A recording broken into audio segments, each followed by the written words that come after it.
Hello everyone, my name is Ghute Santosh Dilip. We will discuss about isotopes and isobars. हम देखेंगे isotopes क्या होता है और आइसोबार्स क्या होता है। तो पहले आपको ये पता होना चाहिए कि इलेक्ट्रॉन्स पे क्या चार्ज रहता है, प्रोटॉन पे क्या चार्ज रहता है और न्यूट्रॉन पे क्या चार्ज रहता है। तो इलेक्ट्रॉन पे निगेटिव चार्ज रहता है, प्रोटॉन पे पॉजिटिव चार्ज रहता है और न्यूट्रॉन पे नो चार्ज रहता है। और उसके बाद आपको ये पता होना चाहिए कि ये न्यूट्रॉन और प्रोटॉन किस में रहते हैं। ये सेंटर ऑफ एटम मतलब न्यूक्लियस बोलते हैं उसे। ये न्यूक्लियस में जो प्रोटॉन और न्यूट्रॉन रहते हैं उसे न्यूक्लियॉन्स बोलते हैं और centre of the atom is called as nucleus बोलते हैं। तो न्यूक्लियस में जो प्रोटॉन और न्यूट्रॉन रहते हैं उस पर पॉजिटिव और नेगेटिव चार्ज रहता है और जो इलेक्ट्रॉन रहता है वो नेगेटिव चार्ज रहता है। तो हमें देखना है कि आइसोटोप्स किसे बोलते हैं और आइसोबार किसे बोलते हैं। फर्स्ट ऑफ थिंग हम देखेंगे डेफिनेशन क्या है कि isotopes are same element having same atomic number but different atomic masses is called as isotopes. इसे क्या बोलते हैं? आइसोटोप्स बोलते हैं। तो हमें जो एटॉमिक नंबर है, एटॉमिक नंबर को हम प्रोटॉन भी बोल सकते हैं। क्या बोल सकते हैं? प्रोटॉन भी बोल सकते हैं। तो आपको तो पता है कि जितने प्रोटॉन रहते हैं उतने ही इलेक्ट्रॉन रहते हैं। क्यों रहते हैं? क्योंकि वो इलेक्ट्रिकली न्यूट्रल तभी होता है जब number of proton equal to number of electron रहते हैं। तो हमें अभी आइसोटोप्स किसे बोलते हैं कि सेम एलिमेंट, यानी ये हाइड्रोजन है, हाइड्रोजन हैव 3 आइसोटोप्स, यानी हाइड्रोजन 3 आइसोटोप्स है। तो उसमें प्रोटोनियम, ड्यूटेरियम और ट्रिटेनियम। ये देखो यहाँ पे सेम एलिमेंट है और डिफरेंट एटॉमिक मासेस है। देखो ये 1 2 3 और ये सेम एटॉमिक नंबर है 1 1 1। तो इसे क्या बोलते हैं हम? Same atomic number but different atomic masses is called as isotopes. तो हमें ये आइसोटोप इसे बोलते हैं कि सेम एटॉमिक नंबर और डिफरेंट एटॉमिक मासेस, लेकिन उसमें एलिमेंट सेम रहना चाहिए। ये यहाँ पे होना चाहिए। अभी यहाँ पे देखो जो आइसोटोप्स है, आइसोटोप उसका फॉर्मूला दिया हुआ है, मास नंबर दिया है, नंबर ऑफ प्रोटॉन दिए और नंबर ऑफ न्यूट्रॉन दिए। तो ये प्रोटॉन कैसे निकालना, मतलब प्रोटॉन, न्यूट्रॉन और इलेक्ट्रॉन, ये जो है ये कैसे निकालना है, ये तो आपको ये फॉर्मूला आपको पता होना चाहिए कि n is equal to A minus Z. अभी ये किसे बोलते हैं, जेड किसे बोलते हैं और n यानी number of neutrons equal to A मतलब एटॉमिक मास नंबर और जेड इज एटॉमिक नंबर रहता है ये। तो आपको यहाँ पे जो न्यूट्रॉन्स निकालने हैं तो आपको ये फार्मूला याद होना चाहिए, n is equal to A minus Z. तो यहाँ से ये इस फॉर्मूले में हम क्या करेंगे, एटॉमिक नंबर क्या है उसका वो लिखेंगे और उसका एटॉमिक नंबर क्या है। तब क्या हो जाएगा, जब हम ये यहाँ पे देखो हाइड्रोजन का एटॉमिक नंबर 1 है और इसका एटॉमिक नंबर 1 और एटॉमिक वेट भी 1 है। 1 माइनस 1 इज इक्वल टू 0। देखो यहाँ पे मैंने क्या किया, प्रोटोनियम का जो है हाइड्रोजन का आइसोटोप्स में नंबर ऑफ न्यूट्रॉन कितने? 0 है। तो यहाँ पे 0 1 माइनस 1, क्योंकि यहाँ पे एटॉमिक नंबर और एटॉमिक वेट की उसका मास सेम है, इसकी वजह से उसको 0 आ गया। तो उसके बाद हम ड्यूटेरियम का देखेंगे, यानी इसका यहाँ का ड्यूटेरियम का एटॉमिक मास नंबर कितना है? 2 है और एटॉमिक नंबर 1 है। तो 2 माइनस 1 यानी 1 होता है। तो यहाँ पे देखो मैंने नंबर ऑफ न्यूट्रॉन कितने? 1 निकाले। और अभी ट्रिटियम का अभी एटॉमिक मास नंबर 3 है और उसका एटॉमिक नंबर 1 है, तो 2।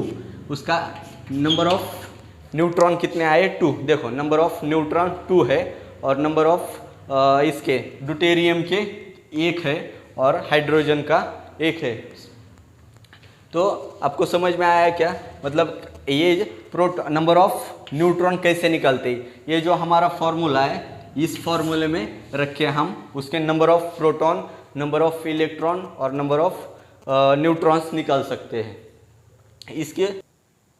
हेलो गाइज, अब हम सेकंड एग्जांपल ऑफ आइसोटोप्स देखेंगे।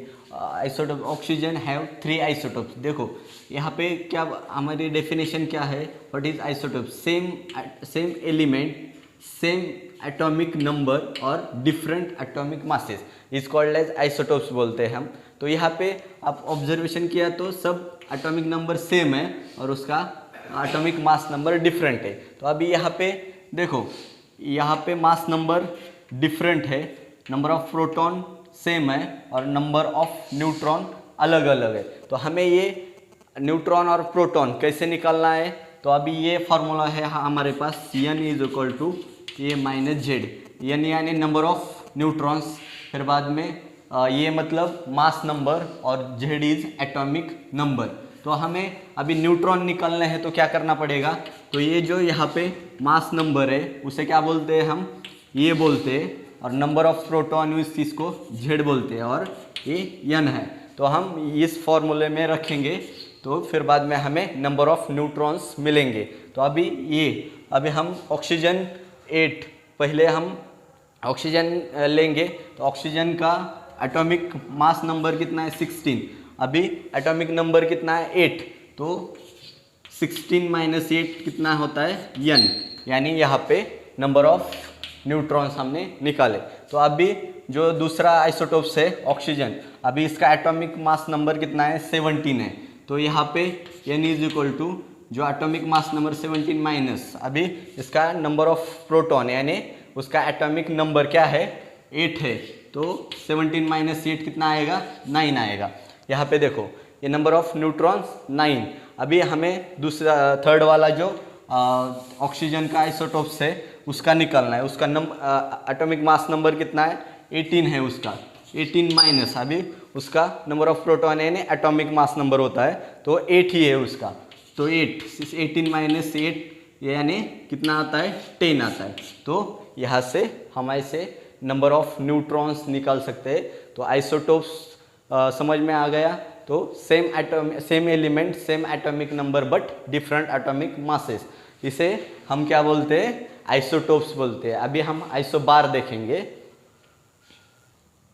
तो आइसोबार किसे बोलते हैं कि isobar are same atomic masses but different atomic number and element is called as isobars बोलते हैं। अभी देखो यहाँ पे एग्जांपल में मैंने potassium, calcium, chlorine and sulphur लिया है। तो इसमें देखो कि इनका जो एटॉमिक मासेस है वो डिफरेंट है, एटॉमिक मासेस जो है वो सेम है और एटॉमिक नंबर क्या है डिफरेंट है। यहाँ पे क्या बोला है सेम एटॉमिक मासेस यानी 40 40 40 40, ये है सेम एटॉमिक मासेस और different atomic numbers and element. देखो यहाँ पे एलिमेंट पोटेशियम है, कैल्शियम है और क्लोरीन है और सल्फर है। यहाँ पे अलग अलग एलिमेंट है और अलग अलग उनके एटॉमिक नंबर्स है, तो उसे हम क्या बोलते हैं आइसोबार बोलते हैं। अभी हमें पता है, हम अभी देखा है कि नंबर ऑफ न्यूट्रॉन्स कैसे निकालते हैं। तो यहाँ पे नंबर ऑफ न्यूट्रॉन्स निकालने का फॉर्मूला मैंने उधर लिखा हुआ है। तो अभी देखो यहाँ पे नंबर ऑफ प्रोटॉन यानी क्या रहता है एटॉमिक नंबर रहता है। तो यहाँ पे एटॉमिक नंबर क्या है ये जेड को हम एटॉमिक नंबर बोलते हैं और ए को एटॉमिक मास बोलते हैं। तो अभी यहाँ पे एटॉमिक मास कितना है पोटेशियम का 40 है, 40 माइनस अभी एटॉमिक नंबर कितना है 19, तो 19 किया तो कितना आता है 21। मतलब यहाँ पे प्रोटॉन यानी एटॉमिक नंबर रहता है, तो एटॉमिक नंबर हमारा 19 है। तो अभी न्यूट्रॉन हमने निकाले हैं 21 यानी 21 और एटॉमिक नंबर एटॉमिक मास उसका प्रोटॉन हमने प्रोटॉन यानी प्रोटॉन निकाले हैं और न्यूट्रॉन भी निकाले। तो अभी हमें कैल्शियम का वैसे ही कैल्शियम का निकालना है। कैल्शियम का एटॉमिक मास नंबर के एटॉमिक मास कितना है 40 है और उसका एटॉमिक नंबर कितना है 20 है। तो 40 माइनस 20 यानी 20, तो नंबर ऑफ न्यूट्रॉन कितने हैं वहाँ पे 20 और प्रोटॉन यानी एटॉमिक नंबर उसका 20 ही है।